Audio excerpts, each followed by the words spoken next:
Sobat Maestro, sesaat lagi kita akan bersama-sama mengikuti ibadah raya Minggu GBI Sukawarna. Selamat mendengarkan.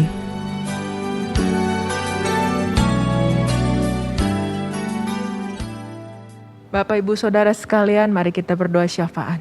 Tuhan, terima kasih Tuhan, Kau Allah yang dahsyat Tuhan, Kau Allah yang luar biasa Tuhan, Kau selalu hadir buat kami Tuhan, Kau kota benteng kami Tuhan, Kau tempat perlindungan kami Tuhan. Terima kasih Tuhan buat kasih-Mu Tuhan yang selalu ada buat kami Bapa. Bapa, saat ini kami berdoa Tuhan buat jemaat Rayon 2 dimanapun mereka berada Bapa. Bapa, biar yang sakit Engkau yang sembuhkan Tuhan, yang lemah Engkau kuatkan Tuhan, yang berbeban berat biar Kau yang lepaskan, beri kepada mereka kemerdekaan Tuhan. Khususnya Tuhan hari-hari ini di mana Tuhan COVID-19 Tuhan masih ada Tuhan. Bapa, biarlah Engkau yang lindungi, Kau yang sertai Tuhan anak-anak-Mu Tuhan dimanapun mereka berada Bapa. Terima kasih Tuhan. Saat ini juga kami mau bawa Tuhan pemimpin rohani kami ke dalam tangan-Mu Tuhan. Kami mau bawa Bapak Pendeta Insinyur Niko Nyoto Raharjo bersama ketiga wakilnya yang ada di Rayon 2 Bapa. Bapa, biarlah Tuhan berikan hikmat marifat Tuhan, visi-Mu Tuhan, terlebih Tuhan di akhir ini Tuhan, di akhir zaman ini Tuhan, di dalam pelayanan yang terakhir dan terbesar ini Tuhan. Berikan kepada mereka Tuhan wahyu Tuhan, lebih lagi buat setiap kami Tuhan, untuk kami boleh melewati hari-hari ini Tuhan.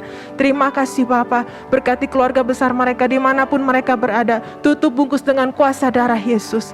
Kami juga mau berdoa Tuhan buat pemimpin bangsa kami. Kami mau berdoa buat Bapak Presiden Joko Widodo beserta Wakil Presiden Bapak Ma'ruf Amin. Seluruh jajaran Tuhan, menteri Tuhan dari pusat sampai ke daerah Tuhan. Taruh mereka Tuhan roh takut akan Tuhan. Bapa, biar Engkau yang berikan kepada mereka Tuhan.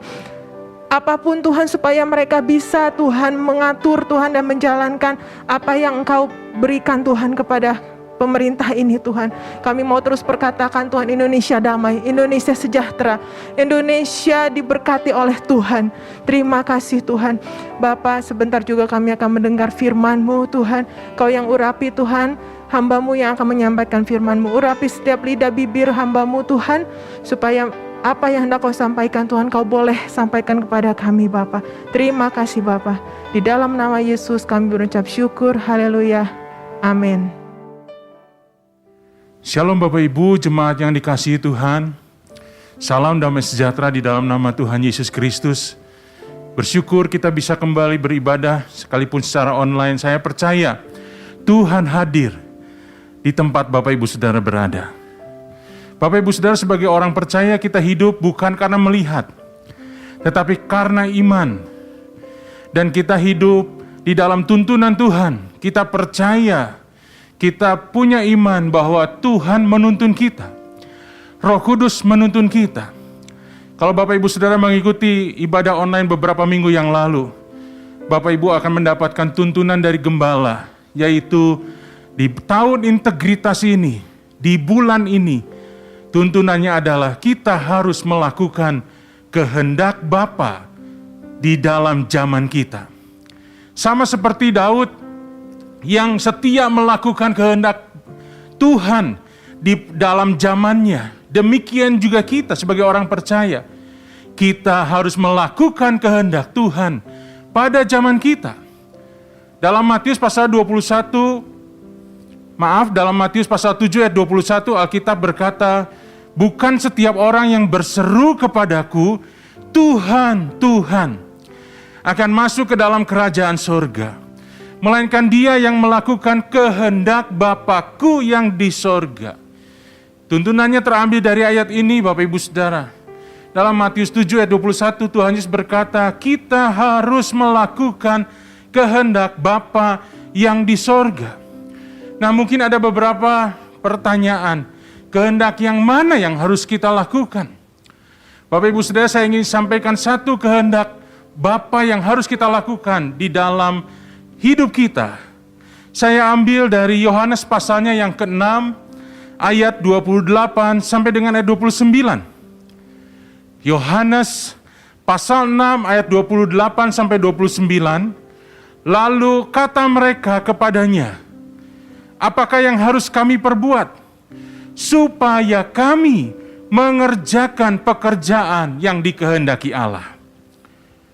Jawab Yesus kepada mereka, inilah pekerjaan yang dikehendaki Allah, yaitu hendaklah kamu percaya kepada Dia yang telah diutus Allah. Tuhan Yesus menjelaskan, Bapak Ibu Saudara, inilah pekerjaan yang dikehendaki Allah. Inilah kehendak Tuhan pada hidup kita hari-hari ini. Yaitu hendaklah kamu percaya kepada Dia. Siapa Dia? Yaitu Tuhan Yesus yang telah diutus Allah. Jadi Bapak Ibu Saudara, kehendak Tuhan di dalam hidup kita adalah kita harus percaya kepada Tuhan Yesus yang telah diutus oleh Tuhan untuk menebus dosa kita. Mungkin ada yang berkata, kalau percaya Tuhan Yesus, saya sudah Pak, bahkan saya sudah dibaptis. Nah, untuk lebih jelas lagi Bapak Ibu Saudara, mari kita lanjutkan di dalam ayat 40-nya. Percaya seperti apa yang Tuhan inginkan kita lakukan dalam hidup kita. Dalam ayat yang ke-40 di dalam pasal yang sama, Alkitab berkata, sebab inilah kehendak Bapa-Ku. Tuhan Yesus menegaskan sekali lagi, inilah kehendak Bapa-Ku. Yaitu supaya setiap orang yang melihat anak dan yang percaya kepadanya. Jadi setiap orang yang percaya kepada Tuhan Yesus beroleh hidup yang kekal. Dan supaya aku, kata Tuhan Yesus, membangkitkannya pada akhir zaman. Jadi percaya yang Tuhan mau, percaya yang menjadi kehendak Tuhan dalam hidup kita adalah percaya sampai Bapak Ibu Saudara dan saya beroleh hidup yang kekal. Bahkan kita mengalami kebangkitan di akhir zaman. Bapak Ibu Saudara, tuntunan Tuhan buat kita adalah kita harus melakukan kehendak Bapa di dalam zaman ini. Dan kehendak Tuhan, kehendak Bapa adalah kita percaya kepada Tuhan Yesus sampai beroleh hidup yang kekal. Bahkan sampai mengalami kebangkitan di akhir zaman. Nah, menarik Bapak Ibu Saudara ketika mempelajari pasal ini, Yohanes pasal 6. Kenapa tiba-tiba Tuhan Yesus berkata di dalam 2 ayat yang sudah kita baca tadi, Bapak Ibu Saudara. Nah, coba kita lihat dari ayat yang di awal. Kita mulai dari ayat yang kedua. Yohanes pasal 6, di pasal yang sama ayat yang kedua, kita berkata orang banyak berbondong-bondong mengikuti Dia. Karena mereka melihat mujizat-mujizat penyembuhan yang diadakannya terhadap orang-orang sakit. Jadi pada waktu itu ada banyak orang berbondong-bondong mengikuti Tuhan Yesus. Kenapa? Karena mereka melihat mujizat penyembuhan. Karena mereka melihat mujizat penyembuhan, mereka pun juga ingin mengalaminya. Karena mungkin di antara mereka ada banyak yang memerlukan mujizat penyembuhan. Bukankah itu seperti yang sekarang sedang dialami Bapak Ibu Saudara? Di masa pandemi banyak orang sakit. Dan juga ada orang-orang yang percaya juga terpapar COVID-19. Banyak orang membutuhkan kesembuhan, pemulihan. Dan sebagai orang yang percaya kepada Tuhan Yesus, juga banyak yang berdoa kepada Tuhan Yesus, minta dipulihkan, minta disembuhkan. Hampir sama keadaannya seperti sekarang. Mari kita lanjutkan ayatnya yang ke-5 sampai ayat yang ke-13. Di sini dikisahkan Tuhan Yesus memberi makan 5.000 laki-laki. Hanya dengan 5 roti jelai dan 2 ekor ikan. 5 roti itu adalah bekal makan siang seorang anak. Jadi itu 5 roti yang biasa. Ikan juga ikan yang biasa. Bekal dari seorang anak kecil, Bapak Ibu Saudara. Tapi Tuhan membuat mujizat sehingga bisa memberi makan 5.000 laki-laki. Bukan sedikit-sedikit, tapi Alkitab berkata sampai kenyang. Bahkan sampai bersisa 12 bakul. Nah, Bapak Ibu Saudara, di sini Tuhan tidak hanya melakukan mujizat kesembuhan, tapi juga Tuhan mujizat penyediaan. Tuhan menyediakan apa yang dibutuhkan. Bahwa 5.000 laki-laki itu belum termasuk istri mereka, belum termasuk anak mereka mungkin kalau mereka bawa anak. Tuhan sediakan makanan. Mujizat hanya dari 5 roti dan 2 ekor ikan bisa memberi makan kenyang 5.000 orang lebih.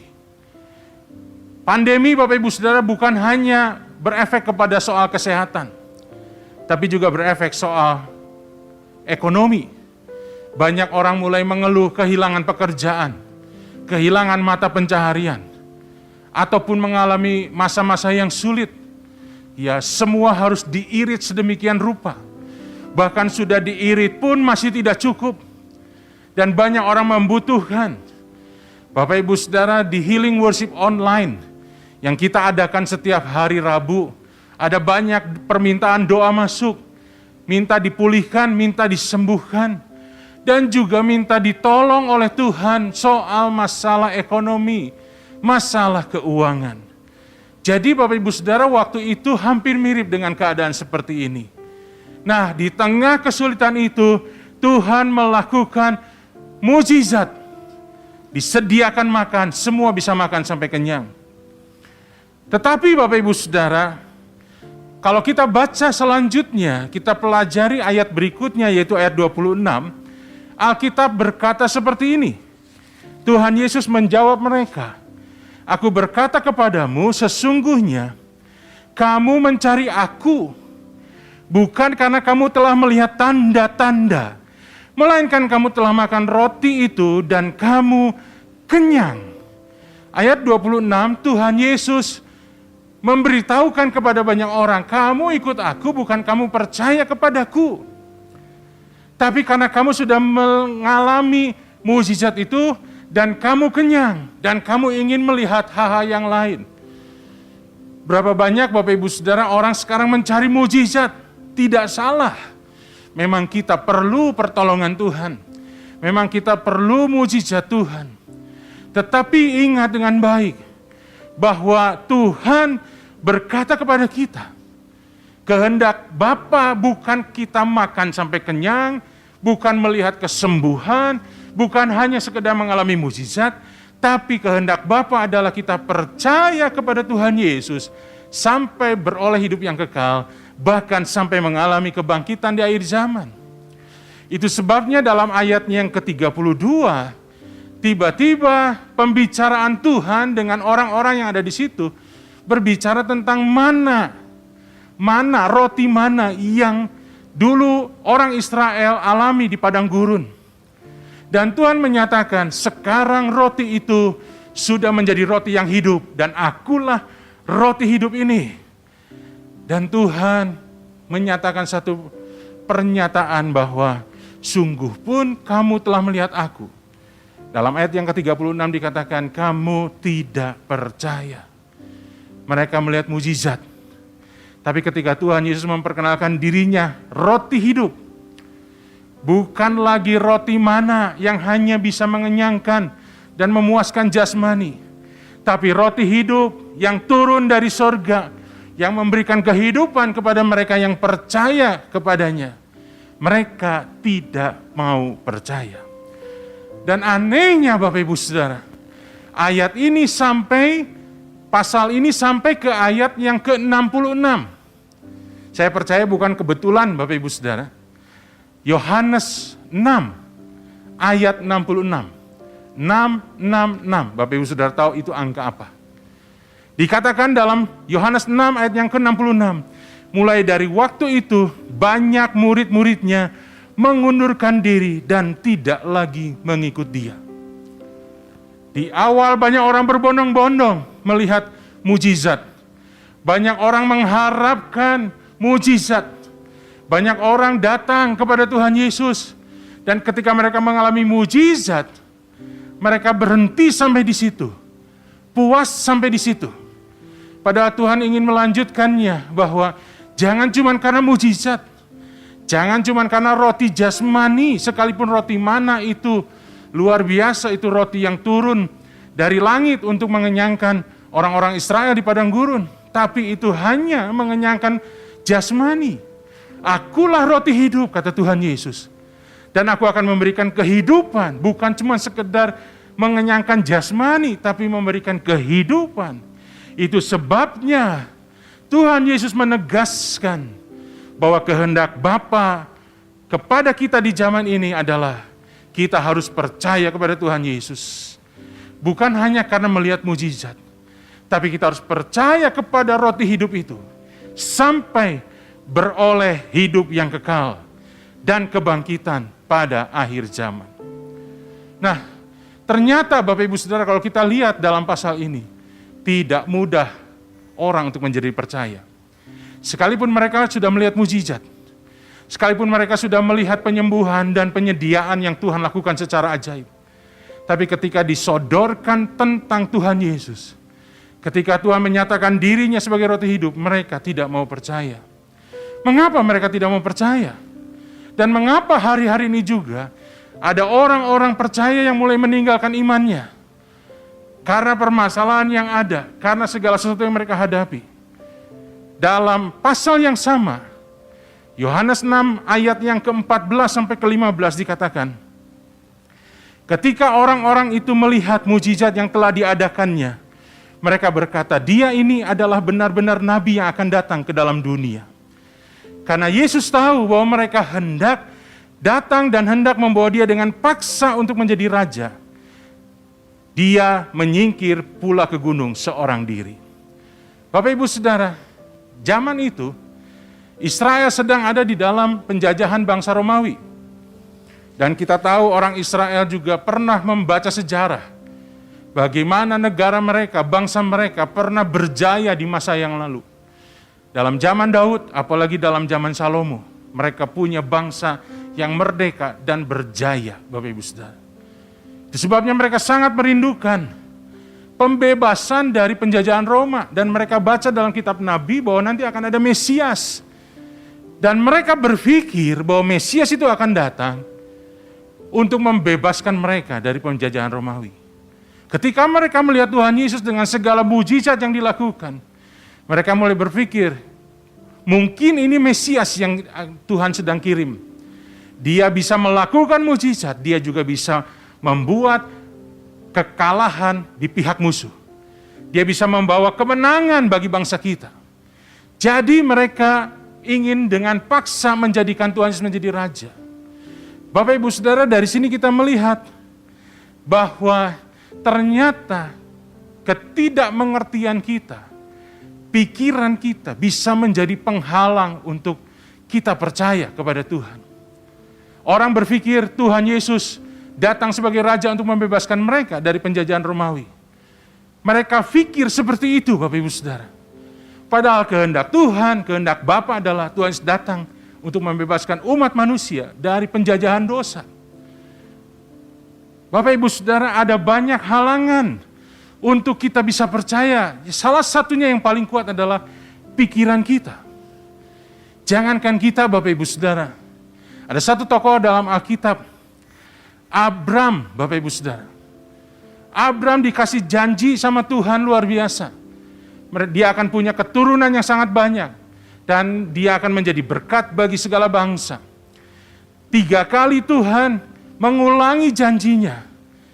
Tetapi kita tahu Bapak Ibu Saudara, Abram pun pernah meragukan. Pernah tidak percaya. Kenapa? Karena dia berpikir. Dia pernah berkata kepada Tuhan, Tuhan saya nggak punya anak. Biarlah Eliezer ini yang akan mewarisi seluruh harta kekayaanku. Tuhan berkata, tidak. Kamu akan punya anak. Anak perjanjian. Yang kedua dia berkata kepada Tuhan, Tuhan saya kan sudah punya anak, Ismail nih. Ini ajalah Tuhan, kenapa sih nggak bisa? Kira-kira begitu kalau bahasa sekarang Bapak Ibu Saudara ya. Kenapa susah-susah harus nunggu anak yang lain? Ini sudah ada anak Ismail, darah dagingku sendiri. Tapi Tuhan berkata, tidak. Anak perjanjian itu adalah anak yang lahir dari istrimu yang sah, yaitu Sarai. Bapak Ibu Saudara, kenapa Abraham akhirnya melakukan sesuatu yang tidak sesuai dengan kehendak Tuhan? Karena dia berpikir Eliezer yang akan menjadi warisannya. Dia juga berpikir, ya sudahlah Ismail saja. Tapi kita bersyukur Tuhan terus menuntun Abraham sampai akhirnya diubah namanya menjadi Abraham. Dan dia mempercayai janji Tuhan, dan di usia yang ke-100 dia menerima janji Tuhan. Bapak Ibu Saudara, hari-hari ini banyak orang berpikir, dan berpikir itu membuat mereka jadi mulai kehilangan iman. Ada sebuah survei yang dilakukan oleh Springtide Research Institute di bulan Agustus tanggal 13, 2021. Jadi ini belum lama Bapak Ibu Saudara. Survei ini diadakan di kalangan anak-anak muda di Amerika yang mengaku religius. Jadi bukan sembarang anak muda, yang mengaku religius. Apa yang terjadi Bapak Ibu Saudara? Anak-anak muda yang usianya sekitar 11 sampai 25 tahun, yaitu mereka yang termasuk generasi Z, generasi yang usianya 11 sampai 25 tahun, ternyata galau akan masa depannya. Terbukti mereka ini sering terlibat melihat ramalan melalui kartu tarot, Bapak Ibu Saudara. 50% generasi Z yang mengaku religius terlibat di dalam ramalan. 17% diantaranya mengikuti ramalan setiap hari, bahkan 25% seminggu sekali, 27% sebulan sekali, 31% kurang dari sebulan sekali. Pada intinya mereka galau akan masa depannya. Mereka tidak lagi bisa mempercayai firman Tuhan yang berkata, "Aku ini mengetahui rancangan-rancangan apa yang ada padaku mengenai kamu." Demikianlah firman Tuhan, yaitu rancangan damai sejahtera dan bukan rancangan kecelakaan, untuk memberikan kepadamu hari depan yang penuh dengan pengharapan. Mereka lebih mempercayai kartu tarot ramalan. Mereka berpikir, mereka mencari apa yang akan terjadi di masa depannya. Bapak Ibu Saudara, itu yang terjadi kepada anak muda. Bagaimana kepada orang-orang dewasa, orang-orang yang sudah masuk dalam pernikahan? Di hari-hari pandemi ini, Bapak Ibu Saudara, kami hamba-hamba Tuhan sering mendapatkan telepon ataupun WA dari jemaat yang berkata, "Pak, kami mau bercerai." Ini bukan orang yang tidak percaya, jemaat Bapak Ibu Saudara. Lalu kemudian ditanya, "Kenapa kamu bercerai?" Bukankah Tuhan sangat tidak menghendaki perceraian? Tapi mereka berkata, "Saya sudah tidak lagi percaya bahwa ke depan akan lebih baik." Sang istri berkata, "Suami saya nggak mungkin berubah, Pak." Suami juga berkata, "Istri saya sudah tidak bisa lagi berubah, Pak. Rasanya tidak mungkin pernikahan kami bisa dipulihkan." Mungkin juga ada anak-anak muda yang bermasalah dengan orang tuanya, di dalam keluarga, di dalam pernikahan. Padahal saya percaya Bapak Ibu Saudara, kalau Tuhan yang menghendaki kita menikah, Tuhan tidak hanya membiarkan kita mengalami kesusahan sendiri. Tuhan selalu ada, bahkan di perjamuan kawin kana pun Tuhan ada. Dan kehadiran Tuhanlah yang menjadi jawaban. Saya katakan, kehadiran Tuhan dalam hidupmu itu yang akan menjadi jawaban. Sudahlah Pak, saya pikir tidak mungkin ini bisa diperbaiki. Kenapa? Karena berpikir. Karena melihat apa yang mereka lihat secara jasmani. Mereka tidak lagi bisa melihat dengan mata iman bahwa sekalipun masalah ada, tapi Tuhan tetap ada di situ. Tuhan tetap ada dalam keluarga dan pernikahan. Dan Tuhan yang sanggup memulihkan segala sesuatu. Tuhan Yesus berkata, apa yang sudah dipersatukan Allah tidak boleh diceraikan manusia. Dan ini bukan cuma sekedar perintah Bapak Ibu Saudara, tetapi ini juga adalah janji, di mana Tuhan yang mempersatukan, Tuhan yang akan menolong kita tetap ada di dalam kesatuan itu. Masalah pasti ada. Jangan kita pernah berkata tidak mungkin.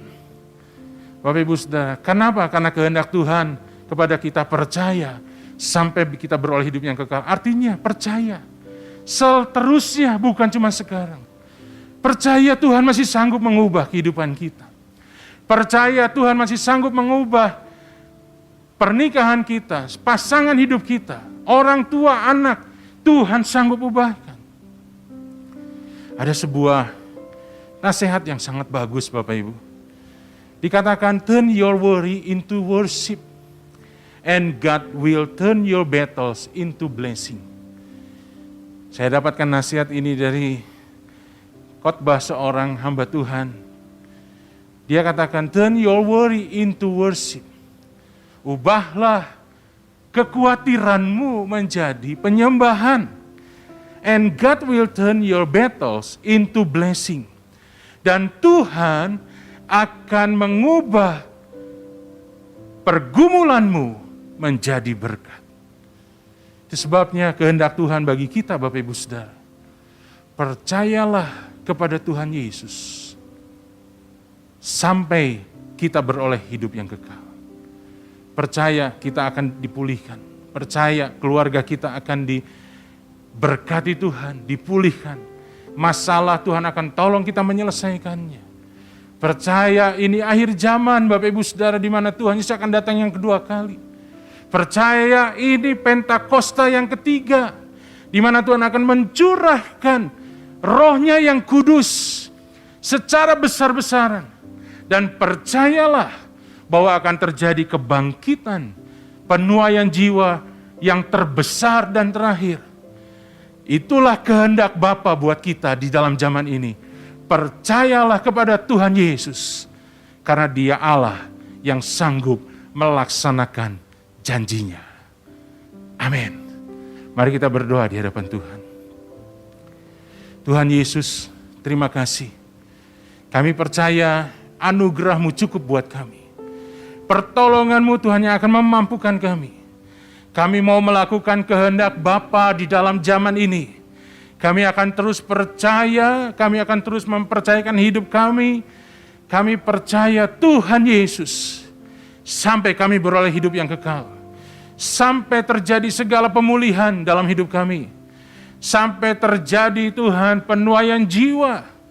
Bahkan sampai kami melihat kedatangan-Mu yang kedua kali. Dan kami bersama-sama diangkat untuk bertemu dengan Tuhan Yesus. Terima kasih. Kami mau pelihara iman kami. Kami mau bergumul.